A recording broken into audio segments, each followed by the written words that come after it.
కొన్నిసార్లు కొన్ని సినిమాలకు అనుకోకుండా క్రేజ్ పుట్టుకొస్తుంది. ఆ క్రేజ్ ను రిలీజ్ వరకు కాపాడుకుంటే తొలి రోజు బంపర్ వసూళ్లు అందివస్తాయి.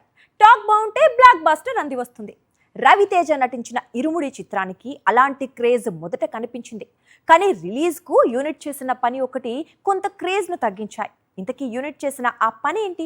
చాలా కాలం తర్వాత రవితేజ నటించిన కొత్త చిత్రం ఇరుముడికి పాజిటివ్ బజ్ కనిపించింది. అందుకు చాలా రీజన్స్ ఉన్నప్పటికీ మెయిన్ రీజన్ మాత్రం ఇందులోని మల్లెపూల పల్లకి పాట.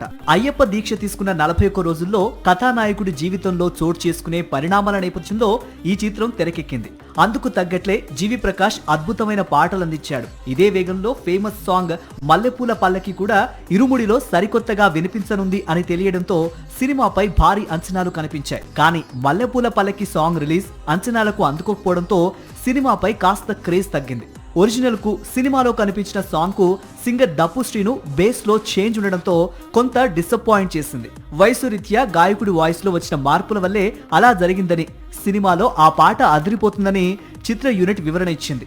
మొత్తంగా అయితే ఆడియన్స్ ఎక్స్పెక్ట్ చేసిన విధంగా సాంగ్ బయటికి వచ్చి ఉంటే ఇరుముడి అడ్వాన్స్ బుకింగ్ నెక్స్ట్ లెవెల్లో ఉండేదని ఇండస్ట్రీ వర్గాలు చెబుతున్నాయి.